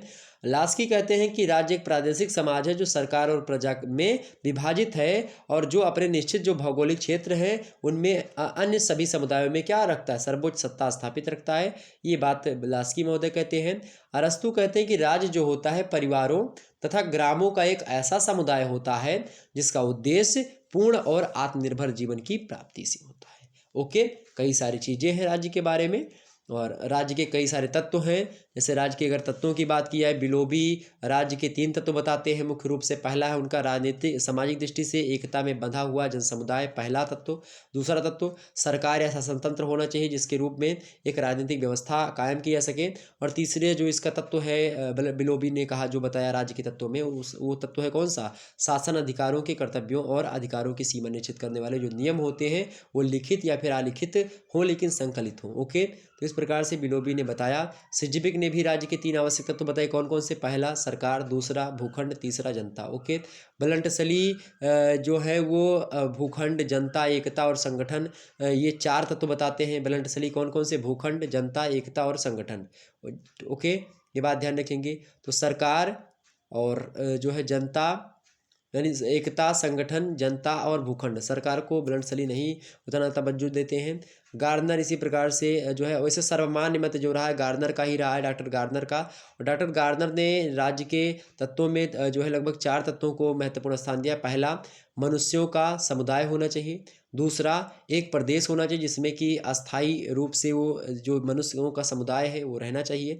तीसरा जो इनका तत्व है, आंतरिक संप्रभुता और बाहरी नियंत्रण से स्वतंत्रता, यानी कि कोई ऐसी सरकार हो जो कि क्या करे, जो कि आंतरिक रूप से क्या हो, संप्रभु हो, यानी कि जो है किसी दूसरे देश का उस पर क्या हो, मतलब किसी दूसरे देश का नियंत्रण ना हो, तो वो देश होगा, यानी कि उसको हम राज्य कहेंगे या राष्ट्र कहेंगे। इसके अलावा चौथा जो इनका तत्व रहा है गार्डनर का, वो कहते हैं कि एक ऐसा राजनीतिक संगठन जिसके द्वारा जनता की सामूहिक इच्छा जो होती है उसकी अभिव्यक्ति हो सके और उसे कार्य रूप में जो है परिणत किया सके, यानी कि उसके कार्य रूप को, यानी कि उसको किया सके जो कि जनता चाह रही है। ओके, गैटल भी 4 तत्व राज्य के बताते हैं, जनता, प्रदेश, सरकार और संप्रभुता। ओके, तमाम प्रकार की चीज़ें हैं, किसी दिन मैं चर्चा कर लूँगा इस मुद्दों पर, हालांकि आपको कुछ मात्रा में वैसे मैंने बता दिया, तो ये चीज़ें आपके चैप्टर जो है 5 में आपको पढ़नी होती है। ओके, अब आइए हम इसके जो है महत्वपूर्ण प्रश्नों की ओर बढ़ते हैं और जानते हैं कि आखिरकार कौन कौन से प्रश्न आपकी परीक्षा में आ सकते हैं। पहला प्रश्न आपके समक्ष है कि राज्यों को कुल परिवार, मतलब राज्य कुलों यानी परिवार और ग्रामों का एक ऐसा समुदाय होता है जिसका उद्देश्य पूर्ण और आत्मनिर्भर जीवन की प्राप्ति से होता है। अभी भी मैंने इस कथन को बताया है। ये कथन किसका है भाई? ये कथन कहने वाले विद्वान है अरिस्टोटल यानी अरस्तु। ऑप्शन नंबर इसका डी करेक्ट होगा, अरस्तु ने कथन कहा। अगला प्रश्न आपके समक्ष है, प्रत्येक वस्तु तथा प्रत्येक व्यक्ति राज्य के अंतर्गत एवं राज्य के लिए है, राज्य के बाहर या उसके विरुद्ध कोई नहीं हो सकता। यह कथन किसका है? हिटलर का है या मुसोलिनी का है या मार्क्स का है या स्टालिन का है? किसका है? करेक्ट आंसर क्या होगा इसका? बिल्कुल, ये कथन किसने कहा है? ये कथन किसका है भाई? ये कथन कहते हैं मुसोलिनी। मुसोलिनी का कथन क्या है कि प्रत्येक वस्तु तथा प्रत्येक व्यक्ति राज्य के अंतर्गत एवं राज्य के लिए है, राज्य के बाहर या उसके विरुद्ध कोई नहीं हो सकता। ये कथन मुसोलिनी का है। ऑप्शन बी में दिए मुसोलिनी करेक्ट आंसर होगा। अगला प्रश्न देखिएगा, तीसरा नंबर प्रश्न, इंपॉर्टेंट प्रश्न है। रूसो के अनुसार एक आदर्श राज्य की जनसंख्या क्या होनी चाहिए? रूसो के अनुसार एक आदर्श राज्य की जनसंख्या क्या होनी चाहिए? फटाफट से बताने का प्रयास करेंगे। रूसो ने एक आदर्श राज्य की जनसंख्या कितनी मानी है? 5040, 6040, 7040 या 8040? करेक्ट आंसर क्या होगा? तो कितने करोड़ का ये प्रश्न है, कितने लाख का है? केबीसी में जान लो, बैठे हो आप। रूसो के अनुसार एक आदर्श राज्य की जनसंख्या होनी चाहिए, कितनी होनी चाहिए भाई? ऑप्शन में क्या दिया हुआ है आपकी? अच्छा, मैंने गलत बोल दिया क्या? अच्छा, प्लेटो वाला मैंने बोल दिया है 5040। चलिए, अच्छा रूसो वाला बताइए, 5000, 10,000, 20,000 या फिर 15,000? रूसो के अनुसार जो राज्य की जनसंख्या होनी चाहिए, रूसो ने कितना बताया? रूसो ने बताया मेरे प्यारे दोस्तों 10,000, यानी कि अगर एक राज्य में जनसंख्या अगर 10,000 जनसंख्या निवास करती तो एक राज्य हो जाएगा। ऑप्शन नंबर बी है। यहाँ पर राज्य का मतलब देश से है, ये बात ध्यान रखिएगा। अगला प्रश्न है, प्लेटो के अनुसार राज्य की जनसंख्या कितनी होनी चाहिए? प्लेटो के अनुसार राज्य की जनसंख्या कितनी होनी चाहिए भाई? प्लेटो ने कितना बताया? प्लेटो ने कितना बताया भाई? प्लेटो का नाम सुना होगा आप लोगों ने, अरस्तु, प्लेटो, सिस्सी, रूसो, ठीक। बताइए, प्लेटो के अनुसार राज्य की जनसंख्या कितनी होनी चाहिए? चौथे करेक्ट आंसर क्या होगा? बिल्कुल correct answer 5040, option number A, 5040 option number A. अगला प्रश्न देखिएगा, 5वां नंबर प्रश्न आपके समझ दिया। फटाफट से एक बार वीडियो को लाइक और शेयर करिएगा सभी दोस्तों के पास। आप लोगों की जटिल डिमांड पर, आप लोगों के लगातार प्रयास पर, आप लोग लगातार जो है कमेंट कर रहे थे, इतने ज़्यादा कमेंट, इतने ज़्यादा व्हाट्सएप मेरा पूरा लगभग भर चुका था, मुझे जो है क्लियर ऑल करना पड़ा। आप लोग जो है बहुत ज़्यादा एसएमएस कर दिए थे कि सर जी पॉलिटिकल साइंस का पढ़ा दीजिए, एक पेपर है 25 को, और मैंने ज़रूरत समझी और जो है आज आप समझिए कि मैं भीग करके जो है एक प्रकार से आपके लिए बहुत ज़्यादा जटिल व्यवस्था, बहुत जो है इधर उधर जो है आपके समक्ष मतलब के लिए करना पड़ा है। इसमें बहुत ज़्यादा मेहनत लगी है। आज का जो वीडियो है खास करके बहुत मेहनत के परिणाम स्वरूप आया है और आप लोगों की खास डिमांड पर आया है, ठीक है। और अगर आप लोग इतना ज़्यादा डिमांड ना करते तो शायद ये वीडियो ना आ पाती, इतना ज़्यादा मैं जो है ना कर पाता, लेकिन आप लोगों के डिमांड पर आप लोगों ने कमेंट किया, आप लोगों ने मोटिवेशन प्रदान किया, उसके जो है उपरांत ये वीडियो आपके समक्ष चाहिए। तो अगला प्रश्न, निम्नलिखित में से कौन राज्य एक आवश्यक तत्व, मतलब कि राज्य का एक आवश्यक तत्व नहीं है? तो नैतिकता, संप्रभुता, सरकार या निश्चित भूभाग? भाई निश्चित भूभाग नहीं होगा तो राज्य ही नहीं होगा, संप्रभुता नहीं होगी तो राज्य नहीं होगा, सरकार नहीं होगी तो राज्य नहीं होगा। अगर नैतिकता राज्य में है या नहीं तब भी राज्य चल जाएगा आपका। ओके, ये बात ध्यान रखिएगा, यानी कि अगर मोरलिटी नहीं भी है तो राज्य माना जाएगा। तो ये एक प्रकार से आवश्यक तत्व उतना ज़्यादा नहीं जितना कि निश्चित भूभाग, संप्रभुता और सरकार है। ओके, तो 5वें करेक्ट आंसर क्या होगा आपका? 5वें करेक्ट आंसर आपका ए होगा, ऑप्शन नंबर ए, यही नहीं है, बाकी 3 तो है ही है। अगला प्रश्न देखो भैया, अगला प्रश्न 6वां नंबर, बहनें भी हैं, ऐसा नहीं कि भैया सभी ये वो लोग हो। अगला प्रश्न, निम्नलिखित में से कौन एक राज्य नहीं है? निम्नलिखित में से कौन एक राज्य नहीं है? करेक्ट आंसर क्या होगा? ऑप्शन नंबर ए है भारत। भारत एक राज्य है या नहीं है? उत्तर प्रदेश, पाकिस्तान या भूटान? तो कौन सा एक राज्य नहीं? अब देखो फंस गया मामला यहीं पर। अगर राज्य मतलब आप लोग समझते कि यूपी एमपी की बात हो रही, तब आप क्या लगाते इसमें? बहुत सारे लोग ये प्रश्न गलत करेंगे, इसीलिए इस प्रश्न को मैंने खास करके रखा। निम्नलिखित में से कौन एक राज्य नहीं है बताने का प्रयास करेंगे। A option Bharat, B option Uttar Pradesh, C option Pakistan, D option Bhutan. तो भाई इतना तो अनुमान लगाओ कि अगर 3 जो है देश दिए गए हैं, इसका मतलब राज्य का मतलब देश से होता है। मैंने अभी अभी आपको बताया कि राज्य का मतलब किससे? देश से। और जब भी आप पॉलिटिकल साइंस पढ़ रहे हो, जब भी आप संविधान पढ़ रहे हो, जब भी आप राजनीति विज्ञान पढ़ रहे हो, मतलब एक ही बात है, जब भी आप ये सब पढ़ रहे हो, तो जब कभी राज्य शब्द की उल्लेख किया जाए, चाहे संविधान में चाहे किसी नियम में, तो राज्य का मतलब देश से होता है, ना कि प्रदेश से होता है या स्टेट से होता है। ओके, तो उत्तर प्रदेश जो है ये एक राज्य नहीं है। ओके, ये एक प्रदेश है, ये एक प्रांत है, ठीक है, ये एक राज्य नहीं है। राज्य क्या है? राज्य भारत है, राज्य पाकिस्तान है, राज्य भूटान है मेरे प्यारे दोस्त, ठीक है। चलिए अगला प्रश्न आपके समक्ष आएगा। 7वां नंबर प्रश्न है, राज्य का सबसे महत्वपूर्ण तत्व कौन सा है? राज्य का सबसे महत्वपूर्ण तत्व कौन सा है? फटाफट से बताइए। क्या जनसंख्या सबसे महत्वपूर्ण है, या सरकार सबसे महत्वपूर्ण है, या निश्चित भूभाग सबसे महत्वपूर्ण है, या संप्रभुता सबसे महत्वपूर्ण है? बहुत ही जटिल प्रश्न है, बहुत ही बझौला प्रश्न है, बहुत ही कठिन प्रश्न बोल सकते हो, और बहुत ही सरल भी प्रश्न यही है। अब आप बताओ सबसे ज्यादा कौन है? राज्य का सबसे महत्वपूर्ण तत्व कौन सा है? 7वां नंबर प्रश्न है, राज्य का सबसे महत्वपूर्ण तत्व कौन सा है? फटाफट से बताने का प्रयास करो। सबसे महत्वपूर्ण जो है वो कौन सी है? राज्य का सबसे महत्वपूर्ण तत्व जो है वो सॉवरेनिटी है, संप्रभुता है। अगर किसी राज्य की संप्रभुता नहीं है उसकी, तो वो राज्य नहीं कहलाएगा किसी भी कीमत पर। निश्चित भूभाग और जनसंख्या और सरकारें बहुत देशों की हैं, लेकिन अगर वो देश संप्रभु नहीं है उसको हम राज्य नहीं कहेंगे, उसको हम कंट्री नहीं कहेंगे। मेरे प्यारे दोस्तों ये बात ध्यान रखिएगा। तो ऑप्शन नंबर इसका सी करेक्ट होगा, सॉवरेनिटी। ओके, ये सबसे महत्वपूर्ण तत्व माना जाता है राज्य का। वैसे जनसंख्या नहीं रहेगी तो कोई राज्य का मतलब नहीं, लेकिन भाई ये महत्वपूर्ण तत्व है। ओके, अगला प्रश्न 8वां नंबर प्रश्न आपके समक्ष है, वर्तमान समय में राज्य की सबसे मान्य परिभाषा किसकी है? वर्तमान समय में सबसे मान्य परिभाषा राज्य की किसकी है? मैंने आपको बताया था किसकी है भाई, किसकी है? तो मैंने बताया था ना, गार्नर की है। ऑप्शन नंबर डी, गार्नर की है। अगला प्रश्न, रिपब्लिक नाम पुस्तक के लेखक कौन है? रिपब्लिक, मैंने बताया था रिपब्लिक पुस्तक के लेखक कौन है? प्लेटो। बिल्कुल बिल्कुल बिल्कुल करेक्ट आंसर, रिपब्लिक प्लेटो, रिपब्लिक प्लेटो। रिपब्लिक थे एकदम से, प्लेटो जो थे वो स्वतंत्र थे, खुल करके बोलते थे। तो ऐसे आप मान करिए कि प्लेटो की पुस्तक कौन सी? रिपब्लिक, एग्जाम्स में आएगा। अगला प्रश्न, किसने कहा था कि संप्रभुता ही राज्य का वह लक्षण है जो राज्य को अन्य समुदायों से क्या करता है? अलग करता है। मेरे प्यारे दोस्तों, किसने कहा था? अरस्तू ने कहा था, गैटिल ने कहा था, कार्ल मार्क्स ने कहा था, बेंथम ने कहा था? फटाफट से बताने का प्रयास करेंगे। तो करेक्ट आंसर इसका क्या होगा? करेक्ट आंसर क्या होगा भाई? गैटिल महोदय का कथन ये है, ऑप्शन नंबर बी। संप्रभुता जो होती है, संप्रभुता ही राज्य का वह लक्षण है जो राज्य को अन्य समुदायों से अलग करता है। इसीलिए हम संप्रभुता को राज्य का सबसे और सबसे ज्यादा महत्वपूर्ण तत्व हम किसको मानते हैं? सॉवरेनिटी अर्थात संप्रभुता को। अगला प्रश्न देखो भाई, अगला प्रश्न आपके समक्ष आ चुका है। अगला प्रश्न है, नेक्स्ट चैप्टर आपका आ चुका है। चलिए अगला प्रश्न देखिएगा। पहला प्रश्न दिया हुआ है कि प्राकृतिक अवस्था में, और आप जान लीजिए छठवें चैप्टर का आपके नाम है राज्य की उत्पत्ति के सिद्धांत, यानी theories of origin of state. यानी तो एक दैवीय उत्पत्ति का सिद्धांत है राज्य की उत्पत्ति को लेकर के। ओके, दैवीय उत्पत्ति का सिद्धांत है, एक भारतीय उत्पत्ति का सिद्धांत है, एक शक्ति का सिद्धांत है। ओके, इसी प्रकार से आप देखेंगे राज्य की उत्पत्ति का एक सामाजिक समझौते का सिद्धांत है। सामाजिक समझौते का सिद्धांत आप लोगों ने शायद सुना भी होगा, समाज की उत्पत्ति को लेकर के भी बात इसकी होती है। ओके, तो इस प्रकार से सामाजिक समझौते का भी सिद्धांत, सामाजिक समझौते का सिद्धांत बड़ा फेमस है। एग्जाम से में यहाँ से प्रश्न आपके अधिक मात्रा में थे। जॉन हॉब्स जो है लाक, रूसो, ये सब इसके इंपॉर्टेंट जो है विद्वान है। और एक ऐतिहासिक या विकासवादी सिद्धांत रहा राज्य की उत्पत्ति का, ये भी बड़ा ही इंपॉर्टेंट है। ओके, और राज्य की उत्पत्ति का मार्क्सवादी सिद्धांत भी रहा है। ओके, ये बात ध्यान रखेंगे। और इसी प्रकार से राज्य के कुछ सारे सिद्धांत हैं जो कि मैंने आपको बताए, इन्हीं सभी के बारे में पढ़ना है। हालांकि मैं प्रश्नों को आपको दिखा दे रहा हूँ। पहला प्रश्न है, प्राकृतिक अवस्था में। प्रश्न है कि प्राकृतिक अवस्था में प्रत्येक व्यक्ति का एक दूसरे के साथ युद्ध के रूप में कौन सा दार्शनिक चित्रित करता है? यानी कि प्राकृतिक अवस्था में व्यक्ति प्रत्येक व्यक्ति का दूसरे व्यक्ति के साथ युद्ध के रूप, यानी कि प्रत्येक व्यक्ति आपस में लड़ता भिड़ता रहता था, ये प्राकृतिक अवस्था की बात कर रहा है। यानी कि जब राज्य नहीं बना था, जब देश नहीं था, उससे पहले जब कोई शासन नहीं था, तब आपस में जो मानव थे वो आपस में लड़ते झगड़ते रहते थे।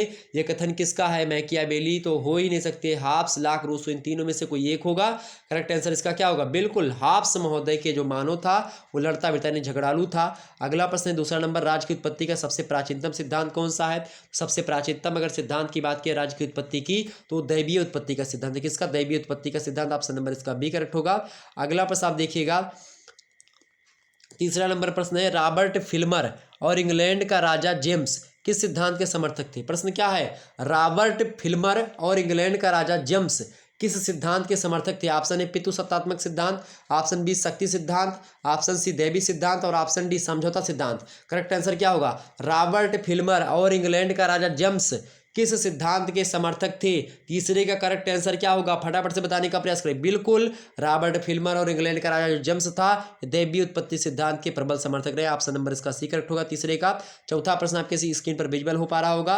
प्रश्न है कि राज्य को एक उच्च राज्य को प्रश्न क्या है? राज्य को एक उच्च नैतिक संस्था मानने वाले विचारक हैं।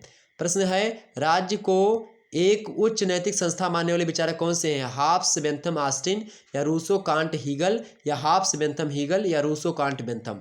ये तीन का समन्वय है, यानी कि इन तीनों ने मिलकर के बातें बताई। तो राज्य को उच्च नैतिक संस्था मानने वाले विचारक कौन से? उच्च नैतिक संस्था कौन से विद्वान है इनमें से जो कि उच्च नैतिक संस्था मानते? किसको? राज्य को। तो चौथे करेक्ट आंसर क्या होगा? बिल्कुल रूसो मानते हैं, कांट मानते हैं और हीगल भी मानते हैं। ओके, ऑप्शन नंबर इसका बी करेक्ट होगा। अगला प्रश्न है पांचवा नंबर, लाक के अनुसार लोगों ने समझौता इसलिए किया था ताकि उनके सॉरी लाक के अनुसार लोगों ने समझौता इसलिए स्वीकार किया था या इसलिए किया था ताकि उनके अधिकारों की रक्षा हो सके, या जो है पोप तंत्र का दमन किया जा सके, या गृह युद्धों का अंत हो सके, या शासकीय चर्च की स्थापना हो सके। लाक जो था उसने सामाजिक समझौता किस लिए किया था? किस लिए सामाजिक समझौता बताया था कि किस लिए सामाजिक समझौता हुआ था? तो पांचवें करेक्ट आंसर क्या होगा?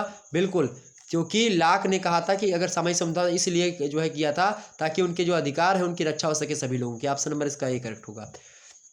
छठवां प्रश्न आपके समक्ष है, किसने कहा रक्त संबंध समाज को जन्म देता है और कालांतर में समाज राज्य को जन्म देता है? यह कथन किसका? तो रक्त संबंध समाज को जन्म देता है मेरे प्यारे दोस्तों, और कालांतर में यानी कि कालांतर माने समय बीतने के बाद में समाज राज्य को, यानी कि रक्त संबंध समाज को जन्म देता है और कालांतर में समाज जो होता है वही राज्य को जो है एक प्रकार से जन्म देता है। यानी कि राज्य किसके द्वारा बनता है? समाज के द्वारा ही राज्य बनता है। यह कथन किसका? बड़ा फेमस कथन है, रक्त संबंध समाज को जन्म देता है और कालांतर में समाज जो होता है वो राज्य को जन्म देता है मेरे प्यारे दोस्तों। इसका करेक्ट आंसर क्या होगा? मैकाइबर ने कहा, गेटल ने कहा, लास्की ने कहा या फिर गिलक्राइस्ट ने कहा? किसने कहा? करेक्ट आंसर आपका होगा मैकाइबर ने कहा। किसने कहा? मैकाइबर ने कहा, जो कि एक समाजशास्त्री भी हैं। और जब भी समाज वगैरह की बात हो तो कोई भी समाजशास्त्री का नाम दिख जाए लगा दीजिएगा। सॉरी अरे क्या लग गया, मैकाइबर। ऑप्शन नंबर इसका एक करेक्ट। सातवां प्रश्न देखिएगा, राज्य की उत्पत्ति का सर्वमान्य सिद्धांत कौन सा है? राज्य की उत्पत्ति का सर्वमान्य सिद्धांत कौन सा? सामाजिक समझौता का सिद्धांत, दैवीय उत्पत्ति का सिद्धांत, शक्ति का सिद्धांत या विकासवादी सिद्धांत? तो राज्य की उत्पत्ति का जो सबसे सर्वमान्य सिद्धांत है वो कौन सा भाई? वो सिद्धांत आपका विकासवादी सिद्धांत। ऑप्शन नंबर इसका सी करेक्ट होगा। ओके, सातवें का। अगला प्रश्न आपके समक्ष आठवां नंबर प्रश्न देखिएगा। आठवां नंबर प्रश्न है कि राज्य के विकासवादी सिद्धांत के अनुसार निम्नलिखित में से कौन सा तत्व राज्य के विकास में सहायक नहीं है? तो कौन सा विकास में सहायक नहीं है भाई? कौन सा सहायक नहीं है? ऑप्शन ए ईश्वरीय इच्छा, ये बिल्कुल सहायक नहीं है। बाकी रक्त संबंध, आर्थिक परिस्थितियां और युद्ध, ये जो है राज्य के विकास में सहायक जो है क्या है रक्त संबंध, आर्थिक परिस्थितियां और युद्ध, जबकि ईश्वरीय इच्छा यही नहीं। ऑप्शन नंबर इसका ए करेक्ट है। अगला प्रश्न देखिएगा, 9वां नंबर प्रश्न है जो है मे फ्लावर। क्या प्रश्न है? मे फ्लावर पैक्ट एक जो है समझौता है या फिर? तो ये बताइए कि जो एक प्रकार से सिद्धांत जो है मे फ्लावर पैक्ट, ये संबंध जो है किस सिद्धांत से है? विकासवादी सिद्धांत से, शक्ति सिद्धांत से, दैवीय उत्पत्ति के सिद्धांत से या फिर सामाजिक समझौते के सिद्धांत से?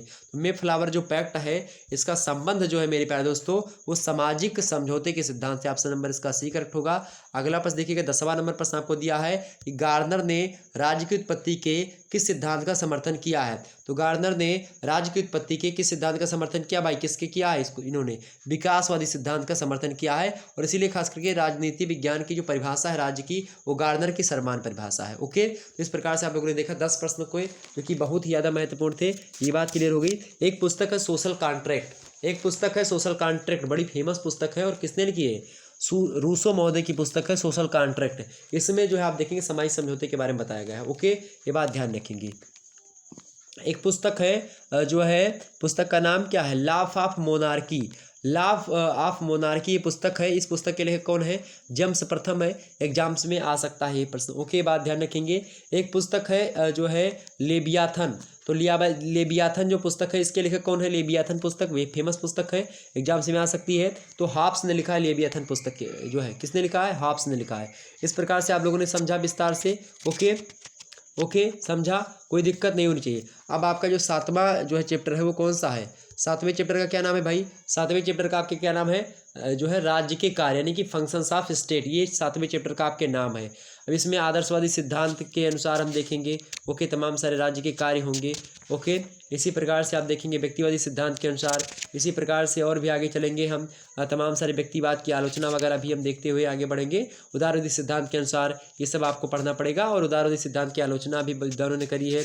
आधुनिक जनतंत्रात्मक उदारवाद भी रहा है। लोक कल्याणकारी राज्य के क्या कार्य होते हैं, लोक कल्याणकारी राज्य क्या होता है, और लोक कल्याणकारी राज्य की आलोचना भी विद्वानों ने करी है। समाजवादी सिद्धांत भी जो है इसके अनुसार राज्य के कार्य क्या होते हैं, इन सभी के बारे में जो है विद्वानों ने बताए हैं। अब और राज्य के जो है मार्क्सवादी दृष्टिकोण से भी कुछ कार्य हैं, उसने भी कुछ कार्य बताए हैं। जैसे कि आप देखेंगे तमाम सारे कार्य हैं। स्टालिन महोदय कहते हैं कि शोषकों को कुचलना, देश की रक्षा करना, अन्य सर्वहारा राष्ट्रों के साथ मैत्री स्थापित करना, ये राज्य का कार्य है। समाज के पुनर्निर्माण के लिए लोगों को भर्ती करना, ये राज्य का कार्य है।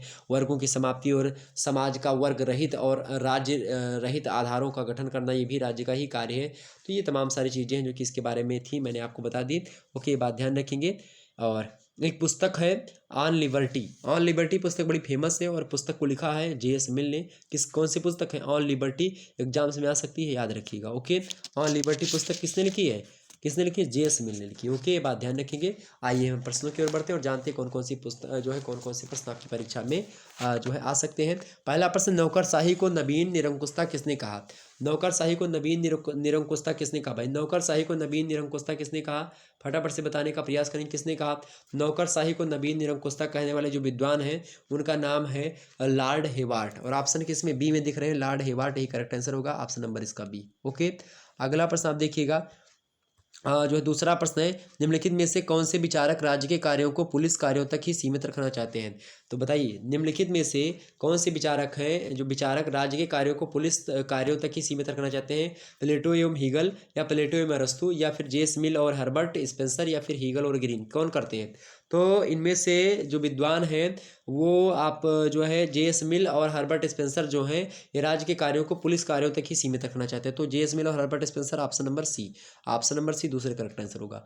अगला प्रश्न देखिएगा, तीसरा नंबर प्रश्न है, उत्तम जीवन की बाधाओं की बाधा के रूप में राज्य को कार्य करना चाहिए। प्रश्न एक प्रकार से कथन है, विचार है। ये विचार किसका है? विचार क्या है कि उत्तम जीवन की बाधाओं के लिए, उत्तम जीवन की बाधाओं या उत्तम जीवन की बाधाओं की बाधा के रूप में राज्य को कार्य करना चाहिए। ये कथन किसका है? विचार किसका? हीगल का है, ग्रीन का है, कांट का है, फिक्टे का है? किसका है भाई ये कथन जो है आपका? ये कथन है ग्रीन महोदय का। ऑप्शन नंबर इसका बी करेक्ट होगा, जो है ग्रीन। ओके, तीसरे का। चौथा प्रश्न है, कौन सा सिद्धांत मानता है कि राज्य एक नैतिक संस्था है? कौन सा सिद्धांत मानता है कि राज्य क्या है? एक नैतिक संस्था है तथा उसका कार्यक्षेत्र व्यापक है। कौन सा सिद्धांत मानता है कि राज्य एक नैतिक संस्था है तथा उसका कार्यक्षेत्र व्यापक है? कौन सा? आदर्शवाद मानता है, या व्यक्तिवाद, या उपयोगितावाद, या जो है अराजकवाद? कौन मानता है? ये कौन मानता है भाई? तो आदर्शवाद जो होता है ये मानता है कि राज्य एक नैतिक संस्था है और उसका कार्यक्षेत्र क्या है? अत्यंत व्यापक है। ऑप्शन नंबर इसका ए करेक्ट होगा, चौथे का। अगला प्रश्न है, पांचवा प्रश्न है, कौन सी विचारधारा राज्य के सीमित कार्यक्षेत्र का समर्थन करती है? ऑप्शन ए आदर्शवाद, बी है व्यक्तिवाद, सी है समाजवाद, और डी है लोक कल्याणकारी राज्य की विचारधारा। तो राज्य के सीमित कार्य का समर्थन करती है, कौन सी विचारधारा है वो भाई? कौन सी विचारधारा करती है? कौन सी विचारधारा करती है? फटाफट से बताने का प्रयास करेंगे, कौन सी विचारधारा करती है? फटाफट से बताने का प्रयास करो भाई। राज्य के सीमित कार्यक्षेत्र का समर्थन कौन सी विचारधारा करती है? बिल्कुल व्यक्तिवादी विचारधारा। सीमित, भाई सीमित रहेगा व्यक्तिवाद खुद। ओके, अगला प्रश्न आपके समक्ष 6वां नंबर प्रश्न है, किसने कहा था कि वह सरकार सबसे अच्छी होती है जो सबसे कम शासन करती है। वह सरकार सबसे अच्छी होती है जो सबसे कम शासन करती है, यह कथन किसने कहा था? फ्रीमैन ने, ग्रीन ने, लास्की ने, बेंथम ने। बड़ा फेमस कथन है ये कि वह सरकार, और भाई जब जाहिर सी बात है जो सरकार कम समय में शासन करेगी उसको कोई दोष भी नहीं लगा सकेगा, उसकी कोई आलोचना नहीं होगी, ये बात भी आप ध्यान रखेंगे। तो वह सरकार सबसे अच्छी होती है जो सबसे कम शासन करती है, ये कथन किसका है? ये कथन है मेरे प्यारे दोस्तों फ्रीमैन का। किसका है? फ्रीमैन का। तो फ्रीमैन थे तो फ्री बात वो भी बोल दी। ऑप्शन नंबर इसका ये करेक्ट होगा। ओके, अगला प्रश्न 7वां नंबर प्रश्न है, elements of political science. Elements of political science एक पुस्तक का नाम है, किसने लिखी है? एलिमेंट्स ऑफ पॉलिटिकल साइंस, इस पुस्तक के लेखक आपके हैं लीकाक महोदय। कौन है? लीकाक महोदय। ऑप्शन नंबर इसका भी करेक्ट होगा। अगला प्रश्न देखिएगा, 8वां नंबर प्रश्न है कि आदर्शवाद रूढ़िग्रस्तता से भरा हुआ, ये कथन है आदर्शवाद रूढ़िग्रस्तता से भरा हुआ है, किसने कहा? बेंथम ने कहा, गार्डन ने कहा, हॉब्सन ने कहा, गिलक्रास्ट ने कहा। आदर्शवाद रूढ़िग्रस्तता से भरा हुआ है, तो इसका करेक्ट आंसर क्या होगा? ये कथन किसका है? ये कथन कहा था हॉब्सन महोदय ने, ऑप्शन डी में दिए हैं। ओके, तो 8वें का क्या होगा? Option number D. अगला प्रश्न है, निम्नलिखित में से कौन राज्य का आवश्यक कार्य नहीं है? ऑप्शन है शिक्षा, बी है सुरक्षा, सी है कानून व्यवस्था और डी है कानून का क्रियान्वयन। सभी को पता होना चाहिए, प्रश्न बड़ा अच्छा प्रश्न है। तो राज्य का आवश्यक कार्य कौन सा नहीं? कार्य है लेकिन आवश्यक कार्य कौन सा नहीं है, इनमें से बताइए।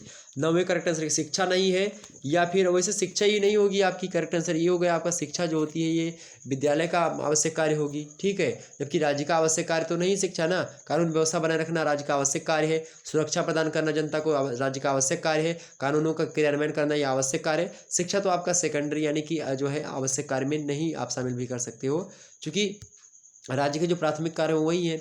अगला प्रश्न है, किसके अनुसार समाजवाद गिरगिट की तरह रंग बदलने वाला मंतव्य है? मोस्ट इंपोर्टेंट प्रश्न, मतलब मोस्ट इंपोर्टेंट प्रश्न भी है और ये कथन भी है। और समाजवाद गिरगिट की तरह रंग बदलने वाला मंतव्य है, मोस्ट इंपोर्टेंट प्रश्न है। समाजवाद गिरगिट की तरह रंग बदलने वाला मंतव्य है, कथन किसका है भाई? ये कथन कहने वाले विद्वान आपके कौन सी है? रेंजमेयर। कौन से? रेंजमेयर। ऑप्शन नंबर इसका सी करेक्ट होगा। आगे बढ़ते हैं, अगला प्रश्न आपके समक्ष दिया हुआ है। अगला प्रश्न आप देखिएगा, अगला प्रश्न आपके समक्ष है, देखिएगा मोस्ट इंपोर्टेंट प्रश्न आपके समक्ष आ रहे हैं भाई फटाफट से। संप्रभुता के विचार का प्रतिपादन किसके द्वारा किया गया? और आपको बता दूं कि आपके 8वें चैप्टर का नाम है संप्रभुता और एकत्ववाद और बहुलवाद। संप्रभुता यानी सॉवरेनिटी, मोनिज्म एंड जो है प्लूरलिज्म। ओके, ये बात ध्यान रखें। संप्रभुता के अर्थ वगैरह के बारे में इसमें आपको समझाया जाएगा। नहीं, संप्रभुता क्या है? संप्रभुता राज्य की सर्वोपरि इच्छा होती है, बिलोबी ने कथन कहा। जबकि बर्गेस कहते हैं कि यह व्यक्तिगत रूप से जो है प्रजनन और एवं उनके समुदायों के ऊपर प्राप्त राज्य की जो मौलिक, निरपेक्ष और असीमित शक्ति होती है वो होती है। तो इस प्रकार से सॉवरेनिटी के बारे में अलग अलग विद्वान अलग तरीके से बताते हैं। जीन बोंदा कहते हैं कि संप्रभुता नागरिकों और प्रजननों के ऊपर राज्य की वह सर्वोच्च शक्ति है जिस पर कानून का कोई अंकुश ना हो। ये किसने कहा? बोंदा ने कहा। और बोंदा कहीं ना कहीं पे आप देखेंगे ये सॉवरेनिटी की जो है प्रकार से इनका सिद्धांत है, बोंदा का संप्रभुता का सिद्धांत। आप सेकंड ईयर में पढ़ते थे पहले इसके बारे में, ठीक है, लेकिन अब जो है आपको, और संप्रभुता के कई लक्षण होते हैं जैसे कि मौलिकता, सर्वव्यापकता, अस्थायित्व, निरंकुशता, ये सब, और जो है अपृथक्करणता, अविभाज्यता, अनन्यता, ये तमाम प्रकार के संप्रभुता कई प्रकार की होती है। औपचारिक यानी वास्तविक और वैधानिक और राजनीतिक संप्रभुता होती है, ठीक। इसके अलावा तमाम प्रकार की संप्रभुता, लोक संप्रभुता होती है, और भी यथार्थ संप्रभुता होती है, ये राजनीतिक संप्रभुता होती है, ठीक है। और संप्रभुता का बहुलवादी सिद्धांत और एकलवादी सिद्धांत ये भी है। अब आइए देखते हैं कौन कौन से प्रश्न आपके लिए इंपॉर्टेंट है इस जो है प्रश्न से। ओके, बात ध्यान रखेंगे। आइए चर्चा करते हैं और आसानी से हम समझते हैं, ठीक है। पहला प्रश्न आपके समक्ष क्या है भाई?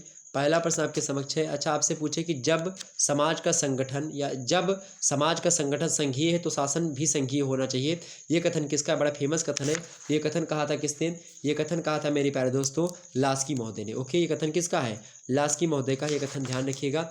आगे बढ़ते हुए प्रश्नों को समझने का प्रयास। प्रश्न है कि संप्रभुता के विचार का प्रतिपादन किसके द्वारा किया गया? संप्रभुता के विचार का प्रतिपादन जो किया गया था वो किया गया था मेरे प्यारे दोस्तों जीन बोंदा के द्वारा। ऑप्शन नंबर इसका बी करेक्ट होगा। अगला प्रश्न, निम्नलिखित में से कौन बहुलवाद का समर्थक नहीं है? निम्नलिखित में से कौन सा बहुलवाद का समर्थक नहीं भाई? तो बहुलवाद के समर्थक में नाम नहीं आता किसका? तो भाई लास्की है बहुलवाद में, मैकाइबर है, जो है फिंग्स है, बेंथम जो है ये बहुलवाद के समर्थक में नहीं आते हैं। ओके, बेंथम का उपयोगितावाद है, बहुलवाद में वो नहीं आते हैं। ओके, तो ऑप्शन नंबर इसका सी करेक्ट होगा।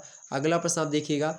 अगला प्रश्न आपके समक्ष है, प्रश्न क्या है, प्रभुसत्ता नागरिकों तथा प्रजा के ऊपर वह उच्चतम शक्ति है जिस पर कोई वैधानिक नियंत्रण नहीं है।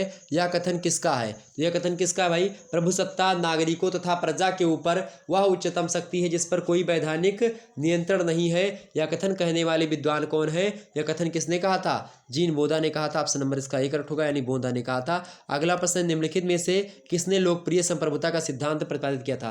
तो लोकप्रिय संप्रभुता का सिद्धांत किसने प्रतिपादित किया था? हॉब्स, रूसो या लॉक ने? किसने किया था? लोकप्रिय संप्रभुता के सिद्धांत का प्रतिपादन करने वाले विद्वान आपके हैं रूसो महोदय। ऑप्शन नंबर इसका बी करेक्ट होगा। ओके, अगला प्रश्न देखिएगा।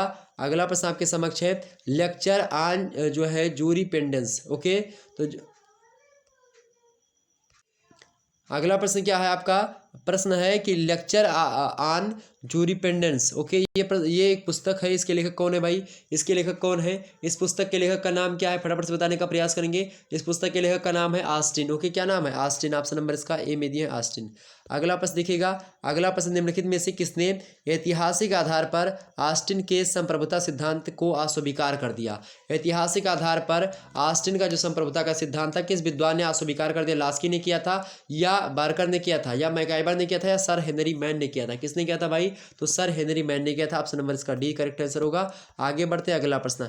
अगला प्रश्न आपके समक्ष आ चुका है, मोस्ट इंपॉर्टेंट प्रश्न आ चुका है भाई, और ये चैप्टर आपका पड़ेगा, ये 9वां नंबर चैप्टर पड़ेगा। ओके, 9वां नंबर चैप्टर का क्या नाम है? कानून, यानी कि लॉ। ओके, ये बात ध्यान रखें। कानून क्या है? तो सत्ता द्वारा आरोपित आचार व्यवहार के नियम के रूप में जो है हम कानून को जानते हैं, और ये परिभाषा ऑक्सफोर्ड शब्दकोश में बताई गई है। ऑस्टिन जो है विधान शास्त्री हैं, कानून शास्त्री हैं, वो कानून की परिभाषा देते हुए कहते हैं कि कानून जो है संप्रभु की क्या होती है? आज्ञा होती है। जबकि पाउंड कहते हैं कि न्याय के प्रशासन में जनता और नियमित न्यायालयों द्वारा मान्यता प्राप्त लागू किए गए नियमों को कानून कहते हैं।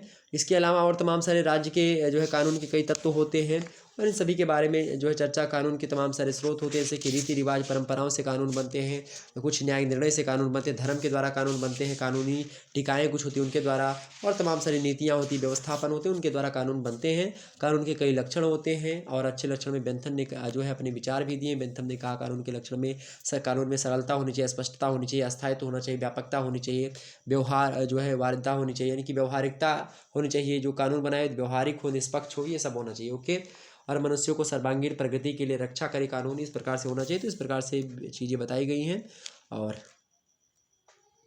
अच्छा, ये बताइए, प्राचीन काल में भारत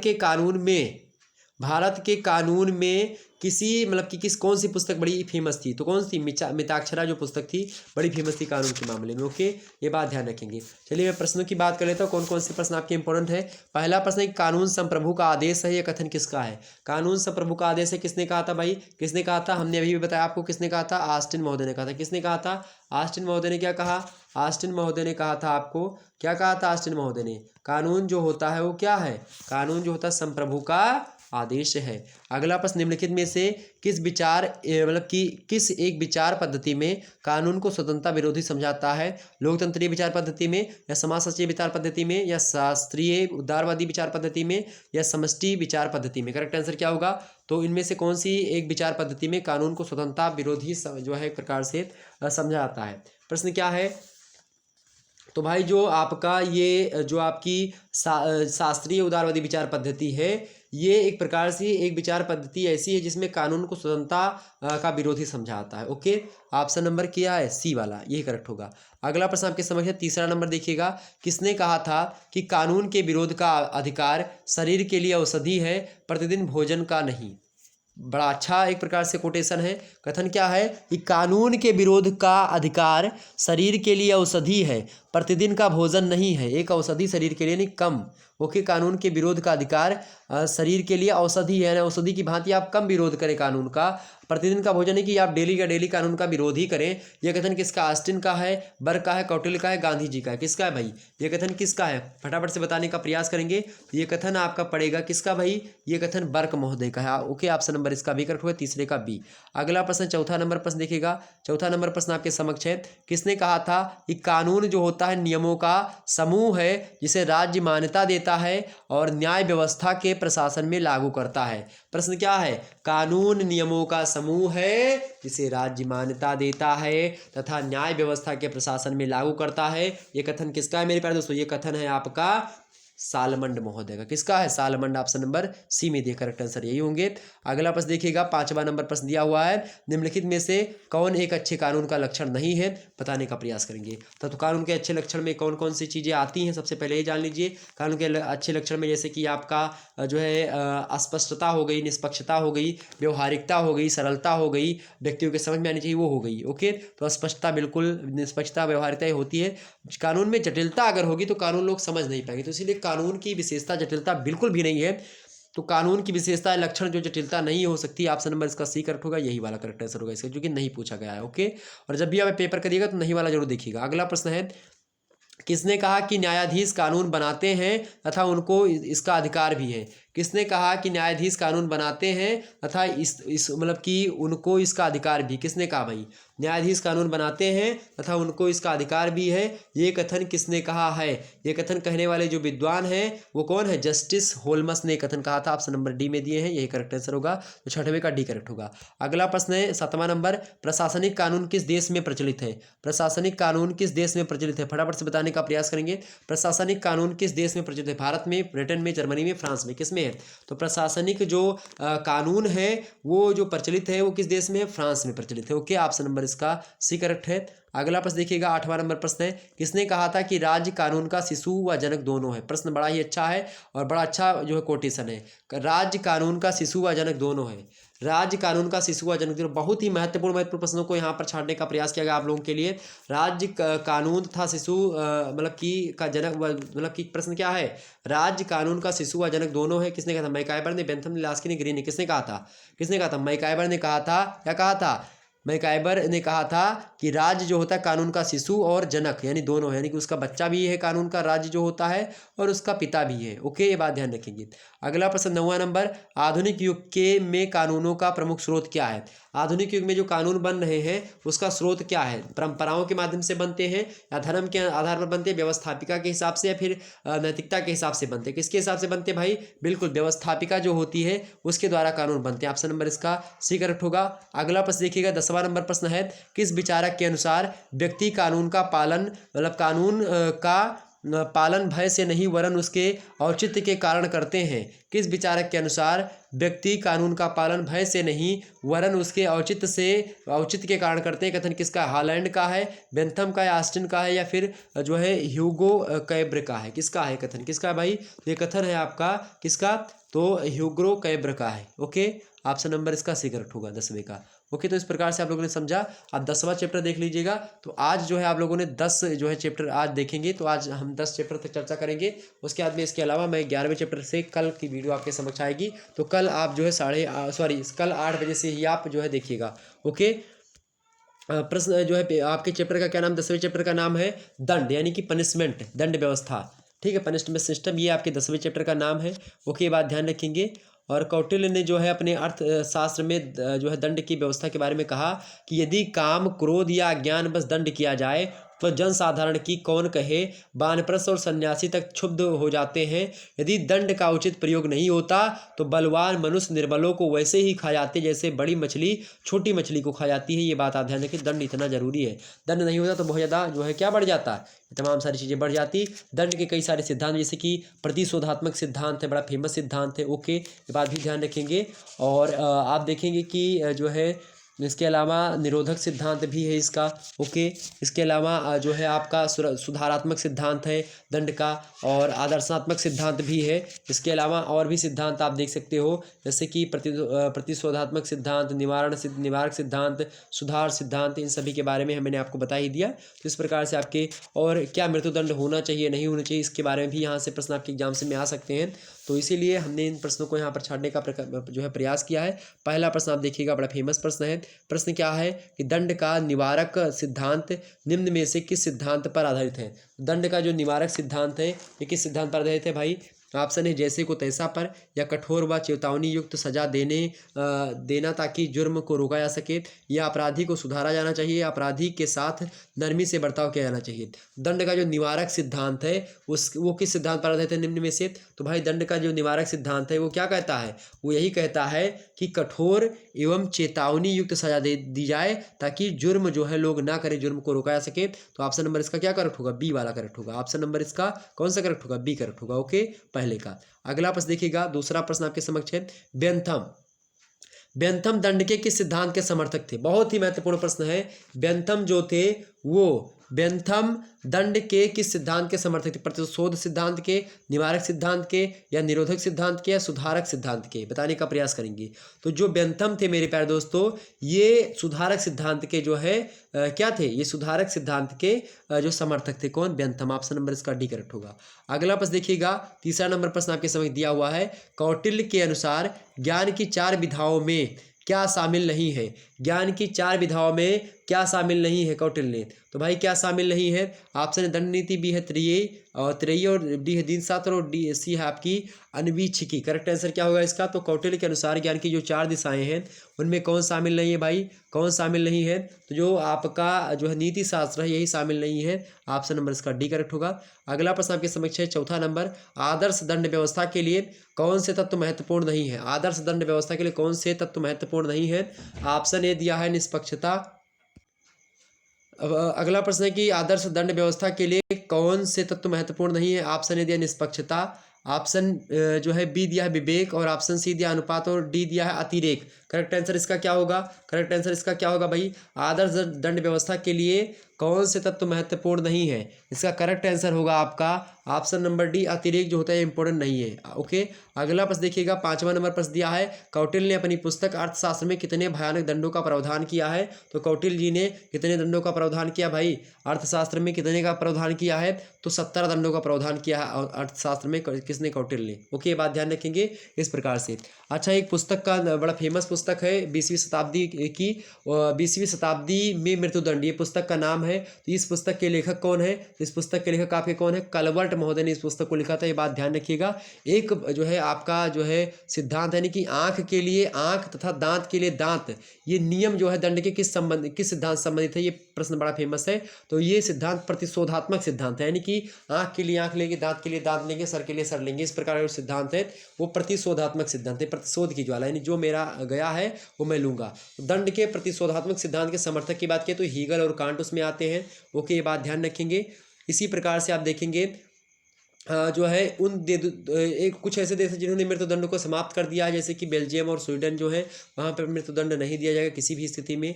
इसके अलावा जो है भारत और अमेरिका में अभी भी आप देखेंगे तो मृत्युदंड लागू है। तो आपसे पूछेगा किस देश में मृत्युदंड अभी भी लागू है? तो भारत और श्रीलंका, भारत और जो है अमेरिका में। और कौन से 2 देश हैं जिन्होंने मृत्युदंड को समाप्त कर दिया है? तो बेल्जियम और स्वीडन है। ओके, ये बात ध्यान रखिए। और भी हैं देश, ये बात ध्यान रखिएगा। तो इस प्रकार से आप लोगों ने समझा, निश्चित तौर पर आपके सारे डाउट क्लियर हुए होंगे। तो मैंने समझा दिया। आप पेपर 2 की वीडियो मतलब कि इस प्रकार से जो है आपका आप 11 चैप्टर 12 चैप्टर जो और आगे के चैप्टर आपके बच्चे हैं उनके बारे में मैं जल्द ही बता दूंगा।